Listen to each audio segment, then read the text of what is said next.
एक सेठ अपने नगर का सबसे धनी और धार्मिक प्रवृत्ति वाला व्यक्ति था। सेठ के पास अधिक धन संपत्ति थी, किसी चीज की कोई कमी नहीं थी। वो बहुत ही सुखपूर्ण अपना जीवन अपने परिवार के साथ जी रहा था। सेठ और उसकी पत्नी शुरू से ही असहाय लोगों की मदद करते थे।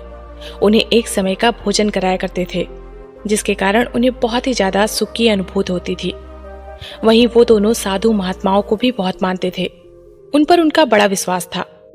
उनके नगर में जब भी कोई साधु महात्मा आते तो वो उनसे मिलने, उनके उपदेशों को सुनने जरूर जाया करते थे और उन्हें स्वयं के घर ले आकर उनका आदर सत्कार भी किया करते थे। यदि सेठ के घर के पास से कोई भिक्षु जाता तो उसे भी अपने घर आने का आग्रह करते थे। इसी तरह एक बार एक सन्यासी उनके घर पर भिक्षा मांगने आ जाता है और अपने भिक्षा पात्र आगे करके भिक्षा मांगता है। सेठ सन्यासी को देख उसे अपने घर आने के लिए आग्रह करते हैं। सन्यासी उनके आग्रह को स्वीकार कर लेता है और उनके घर के भीतर जाता है। सेठ और उसकी पत्नी उनकी आवभगत में लग जाते हैं। वो तुरंत उसके बैठने के लिए एक तख्त पर चादर बिछा देते हैं और सन्यासी के हाथ पैर धुलवाकर उसे थोड़ी देर विश्राम हेतु कहते हैं और स्वयं उसके भोजन की तैयारी में लग जाते हैं। तभी सेठ की पत्नी सेठ से कुछ सामान लाने के लिए कहती है और सेठ सामान लाने बाहर चला जाता है। यहाँ उसकी पत्नी भोजन बनाने में लग जाती है। कुछ देर बाद सेठ की पत्नी आकर सन्यासी को भोजन परोसने लगती है और सन्यासी भोजन ग्रहण करने लगता है। सन्यासी सेठ के घर के शांत वातावरण और उसके घर का स्नेह देखकर उसकी पत्नी से बड़ी ही विनम्रता से पूछता है, माता, आपके परिवार में कौन कौन है? ये सुन सेठ की पत्नी कहती है, मैं, मेरे पति और मेरे 3 बेटे। ये सुन सन्यासी आगे कहता है कि तुम्हारे पति क्या करते हैं, कितना कमा लेते हैं? सेठ की पत्नी कहती है कि हमारे पास धन की कोई कमी नहीं, हमारे पास तो अपार धन संपत्ति है। ये सुन सन्यासी आगे कुछ भी प्रश्न नहीं करता। तभी सेठ घर वापस आ जाता है। फिर पत्नी के साथ सन्यासी को भोजन परोसने लगता है। वो सन्यासी के लिए बाहर से कई तरह की मिठाई भी लेकर आता है। भोजन ग्रहण करने के बाद सन्यासी सेठ और उसकी पत्नी का स्वयं के इस आदर सत्कार के लिए आभार प्रकट करता है और उनसे जाने की आग्रह करता है। सेठ सन्यासी से कहता है कि वो उसे कुछ दूरी तक छोड़ दे। दोनों मार्ग के लिए निकल जाते हैं। मार्ग में सेठ सन्यासी से बात करते हुए जा रहा था कि तभी सन्यासी सेठ से कहता है कि आपके जो 3 पुत्र हैं, तीनों ही आपकी देखभाल अच्छे से करते होंगे। ये सुन सेठ कहता है कि नहीं मुनिवर, मेरी केवल एक ही संतान है। ये सुन सन्यासी सोचने लग जाते हैं कि ये सेठ क्या कह रहा है। सेठ की पत्नी ने कुछ कहा था और सेठ कुछ और कह रहा है। फिर सन्यासी सेठ से कहता है कि आपके पास तो बहुत धन है, आप इतने धनी हैं कि सुख से रहते होंगे। सन्यासी सेठ का उत्तर जानने के लिए ये बात करता है कि तभी सेठ उत्तर देता है, नहीं, मैं कोई धनी नहीं, मैं तो केवल 20,000 रुपए का ही मालिक हूँ।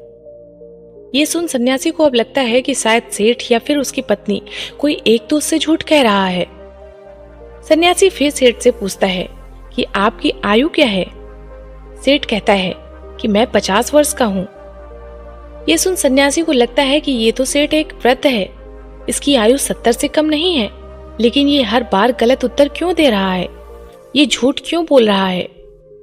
ये सोच सन्यासी अब सेठ से कहता है कि आप इतने धार्मिक होकर भी झूठ बोलते हैं, असत्य का सहारा लेते हैं, आपको देखकर ऐसा लगता तो नहीं। ये सुन सेठ हैरानी से कहता है कि क्षमा करें मुनिवर, लेकिन मैंने आपसे क्या झूठ बोला है, मैंने तो आपसे ऐसा कुछ भी नहीं कहा।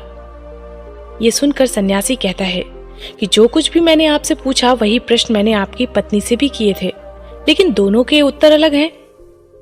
ये सुन सेठ कहता है कि कैसा प्रश्न मुनिवर? तब सन्यासी कहता है कि मैंने आपकी पत्नी से पूछा था कि उनके घर में कौन कौन है, तो उन्होंने कहा कि आप दोनों के अलावा आपके 3 पुत्र हैं, लेकिन आप कहते हैं कि आपकी केवल एक ही संतान है।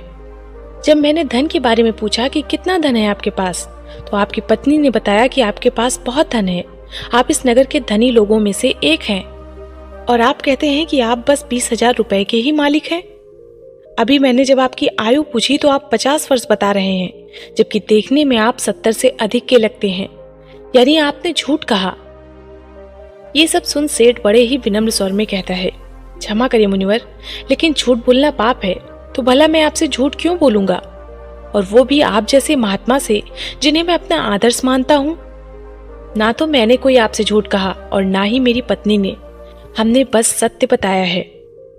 ये सुन सन्यासी कहता है, लेकिन आप दोनों के सत्य अलग अलग क्यों हैं? ये सुनकर सेठ कहता है कि ये सत्य है कि मेरे 3 पुत्र हैं, लेकिन जो मेरी आज्ञा का पालन करता है वो केवल एक ही पुत्र है। बाकी दोनों को अपने माता पिता से कोई मतलब नहीं है। जो कुसंग में रहता है वो मेरा अपना कैसे? इसलिए मेरे लिए मेरी एक ही संतान है। आपके दूसरे प्रश्न के अनुसार रही धन की बात, तो मेरे लिए मेरा वही धन अपना है जो मैं स्वयं के जीवन में उपयोग करता हूँ, और वो इतना ही है जितना मैंने बताया है। बाकी सब जो है वो मेरा नहीं है। उसमें से कुछ मैं असहाय लोगों की, जरूरतमंद की मदद कर देता हूँ, तो कुछ मेरे इस देह को त्यागने के बाद मेरे सभी सगे संबंधी ले जाएंगे, तो उस पर मेरा कैसा अधिकार? अब बात करें आपके अंतिम प्रश्न की, तो मैंने अपने 50 वर्ष की आयु तक महात्माओं की शरण में जाकर शिक्षा लेना, जीवन के सही मूल्यों को समझना आदि सीखा है, उनकी सेवा की है, और उसी वजह से ही मैं इस संघ से जुड़ पाया हूँ। यही कारण है कि मैंने आपको अपनी आयु ये बताई है। अब आप ही बताएं, क्या इसमें मैंने कुछ झूठ कहा? ये सुन सन्यासी को सेठ की पूरी बात समझ आ जाती है और वो कहता है, क्षमा करें, स्वयं के भीतर आपकी झूठी छवि बनाने से पहले मुझे आपके विषय में जान लेना चाहिए था। और सन्यासी सेठ की बात का मान रखते हुए आगे बढ़ जाता है और सेठ अपने घर लौट जाता है। दोस्तों, किसी के प्रति अपना नजरिया बनाने से पहले, प्रतिक्रिया देने से पहले सामने वाले की बातों को भी पूरा सुन लेना चाहिए। एक बार एक व्यक्ति किसी महात्मा के आश्रम में बैठ उनके उपदेशों को सुन रहा था। तभी वो महात्मा से कहता है, हे मुनिवर, आप सभी संत महात्मा हमें चिंता से जुड़े कई उपदेश देते हैं। क्या आप हमें कोई ऐसा हथियार नहीं बता सकते जिसके द्वारा हम चिंता को स्वयं के जीवन से निकालकर फेंक ही दें? चिंता में ऐसा क्या है जो व्यक्ति को बर्बाद कर देती है? एक तनावग्रस्त व्यक्ति इतना परेशान क्यों हो जाता है कि अपना सब कुछ गंवा देता है? ऐसा आखिर क्यों होता है? उस व्यक्ति की बात सुन महात्मा कहते हैं कि चिंता एक ऐसी मानसिक समस्या है जो यदि व्यक्ति को पकड़ ले तो उसे केवल स्वयं से मुक्त कर ही आप सुखी रह सकते हैं, और ये तब होता है जब आप स्वयं को मजबूत कर लें। आपको केवल बस ये समझना है कि परिस्थिति चाहे कैसी भी हो, हमें उस समय तनाव में नहीं आना है, घबराना नहीं है, बल्कि स्वयं को भीतर से मजबूत रखना है। यदि आपने अपने भीतर हौसला रखा है तो कोई चिंता आपका कुछ नहीं बिगाड़ सकती। ये सुनकर व्यक्ति कहता है, किंतु ऐसा होता क्यों है? क्यों एक छोटी सी चिंता भी हमारी मुख की हंसी को छीन लेती है? ये सुन महात्मा कहते हैं कि आपको एक छोटी सी कहानी सुनाता हूँ, ध्यान से एकाग्र होकर सुनना। दोस्तों, कहानी अगर आपको पसंद आए तो वीडियो को लाइक कर दें और चैनल को सब्सक्राइब कर लें और कमेंट बॉक्स में नमो बुद्धाय जरूर लिखें। एक बार एक पिता ने अपने पुत्र को काफी परेशान और निराश देखा। वो उसे देखकर समझ गए थे कि कोई बात अवश्य है जो उसके पुत्र को भीतर से परेशान किए हुए है। पिता ने कई बार पुत्र से ये पूछना चाहा कि वो किस चिंता में है, लेकिन पुत्र हर बार यही दिखाता कि कुछ भी नहीं हुआ। वो वहां से चला जाता है। पुत्र के व्यवहार से पिता को ये विश्वास हो गया था, ये अवश्य कोई बात है, कोई चिंता है जो उसे भीतर से खाई जा रही है, लेकिन वो बता नहीं रहा। तब पिता ने एक दिन पुत्र को अपने पास बुला उसे समझाते हुए कहा कि जीवन में हम कितनी भी सफलता क्यों न पाले, लेकिन यदि हमारे भीतर चिंता या तनाव ने घर कर लिया तो ये हमारी उन्नति के बीच एक बाधा बनकर आ जाती है। चिंता व्यक्ति को आगे बढ़ने नहीं देती, उसके भीतर कई सारी नकारात्मकता को भर देती है। चिंता बहुत ही भयानक होती है, ये सुखी समृद्ध घर को भी तबाह कर देती है। ये सब सुन पुत्र कहता है कि आप कहना क्या चाहते हैं पिताजी, मैं समझा नहीं। तब पिता पुत्र को लेकर एक जंगल की तरफ चले जाते हैं और वहां पहुंच पुत्र से कहते हैं कि ये जो पेड़ तुम देख रहे हो ये कई वर्षों पुराना है। ये मेरे पिता के पिता के पिता यानी कि 3 पीढ़ी से भी ज्यादा पुराना पेड़ है और आज भी बाहर से उतना ही मजबूत है जितना पहले था। चाहे कितनी भी आंधी तूफान वर्षा क्यों ना आ जाए, इस वृक्ष को हिला तक नहीं पाया। यही नहीं, इस पर ना जाने आज तक कितने पेड़ भी टूटकर गिर गए हैं। बिजली गिरी है लेकिन फिर भी नहीं गिरा, वहीं पर खड़ा है पूरी मजबूती के साथ। ये सब सुन पुत्र पिता से कहता है कि लेकिन ये सब आप मुझसे क्यों कह रहे हैं? तब पिता आगे कहते हैं कि यहाँ मेरे साथ पीछे की तरफ आओ, मैं तुम्हें कुछ दिखाता हूँ। पुत्र पिता के साथ पेड़ के पीछे जाता है। पिता कहते हैं, यहाँ पेड़ के पीछे दीमक देख रहे हो? पुत्र कहता है, हाँ पिताजी, मैं दीमक को देख पा रहा हूँ। फिर पिता आगे कहते हैं कि इस दीमक ने भीतर से इसकी छालों को पूरी तरह कुतर दिया है और बाहर की तरफ पूरी तरह नष्ट हो गया है।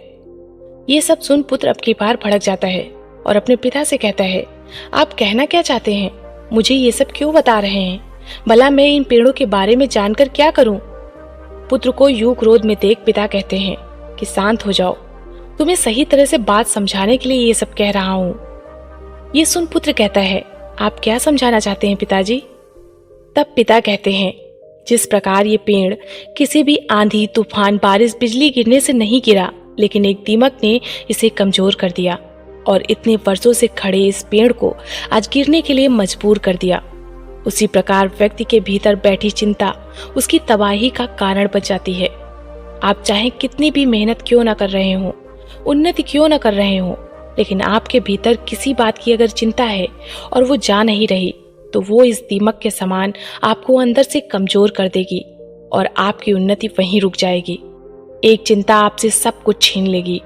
इसलिए स्वयं को कभी इतना तनाव में मत लाओ कि आप स्वयं के आगे ही कमजोर पड़ जाओ। पिता की ये बात सुनकर पुत्र कहता है, पिताजी, ये सब जानबूझकर कोई थोड़ी ही करता है, ये तो सब परिस्थितियां ऐसी हो जाती हैं। तब पिता आगे कहते हैं कि परिस्थिति चाहे कैसी भी हो, चिंता करने से, तनाव में आने से क्या वो सही हो जाएगी?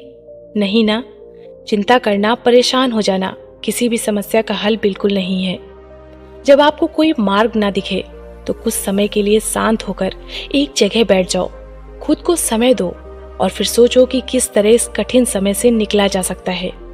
कोई भी समस्या इतनी बड़ी नहीं होती कि उसका कोई हल ही ना हो।